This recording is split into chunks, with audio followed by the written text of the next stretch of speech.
ये कहानी है एक गरीब किसान परिवार से निकलकर इसरो का चेयरमैन बनने वाले और रॉकेटमैन के नाम से जाने जाने वाले के सिवान यानी कि कैलासावा दिवोस सिवान की। इसरो ने कुछ दिनों पहले PSLV C-40 के जरिए 31 सैटेलाइट लॉन्च किए थे। इनमें 3 भारतीय और 6 अन्य देशों के थे। इसके साथ ही भारत की इसरो का सैटेलाइट भेजने का शतक पूरा हो गया और पूरे भारत के लिए यह एक गौरव की बात थी। लेकिन जिस PSLV C-40 के जरिए एक साथ 31 सैटेलाइट लॉन्च किए गए, उसके पीछे तमिलनाडु के एक छोटे से गांव के किसान परिवार से ताल्लुक रखने वाले व्यक्ति का दिमाग एवं मेहनत थी। रॉकेट लॉन्चिंग से हुए महत्वपूर्ण कार्यों के कारण पूरे इसरो में रॉकेटमैन के नाम से प्रसिद्ध हैं डॉक्टर के सिवान। और क्या आपको पता है कि अभी 22 जुलाई 2019 को दोपहर 2:43 पर लॉन्च हुए मिशन चंद्रयान 2 में भी के सिवान ने एक महत्वपूर्ण भूमिका निभाई है। अब मैं आपको बताता हूं कि चंद्रयान 2 क्या है। चंद्रयान 2 लैंडर और रोवर चंद्रमा पर लगभग 70 डिग्री साउथ एक्सिस पर स्थित 2 क्रेटरों मजनिस सी और सिम्पेलियन एन के बीच एक ऊंचे मैदान पर उतरने का प्रयास करेगा।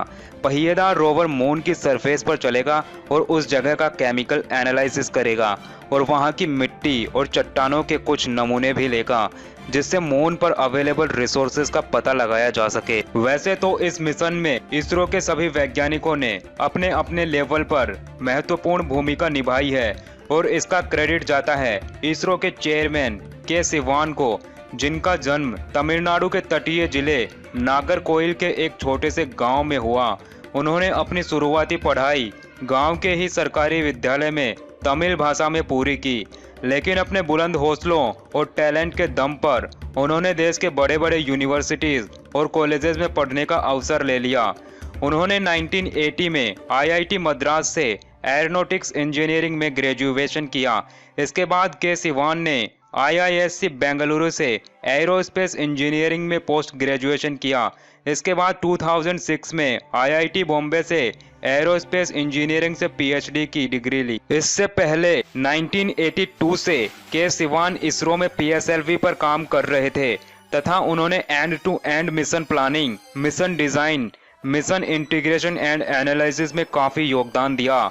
इतना ही नहीं, इन्हें 6D ट्रेजेक्टरी सिमुलेशन सॉफ्टवेयर के मुख्य विशेषज्ञ के तौर पर भी जाना जाता है, जिसकी मदद से रॉकेट लॉन्चिंग से पहले रास्ता तय किया जाता है तथा इनके महान कार्यों के लिए इनको बहुत सारे अवार्ड भी मिल चुके हैं, जैसे doctor of science, doctor Biren Roy space science award, doctor Vikram Sarabhai research award. Tamil Nadu के एक छोटे से गांव के किसान परिवार का बेटा जो एक सरकारी स्कूल में पढ़ा हो, उसके लिए विश्व प्रसिद्ध स्पेस एजेंसी इसरो के चेयरमैन तक का सफर उनके लिए आसान नहीं रहा, लेकिन उन्होंने अपनी काबिलियत और बुलंद हौसलों के दम पर अंतरिक्ष क्षेत्र में अपनी धाक कायम करने के बाद इस पद के लायक बने।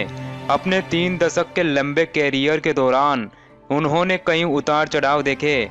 उनकी भी जिंदगी आसान नहीं थी, तो आप कभी भी अपनी बुरी परिस्थितियों को दोष न देकर अपनी काबिलियत से अपना लक्ष्य प्राप्त करो, क्योंकि आप इस धरती पर जीने नहीं जीतने आए हो। इस दुनिया के दूसरे सबसे अमीर इंसान बिल गेट्स ने भी कहा है, अगर आप गरीब घर में पैदा हुए हो तो यह आपकी गलती नहीं है, लेकिन आप गरीब के गरीब ही मर गए तो ये पूरी आप ही की गलती है। तो मेरे भाई और बहन, अगर यह वीडियो आपको पसंद आया तो वीडियो को लाइक कर देना और चैनल को सब्सक्राइब करके बेल आइकन को भी दबा लेना।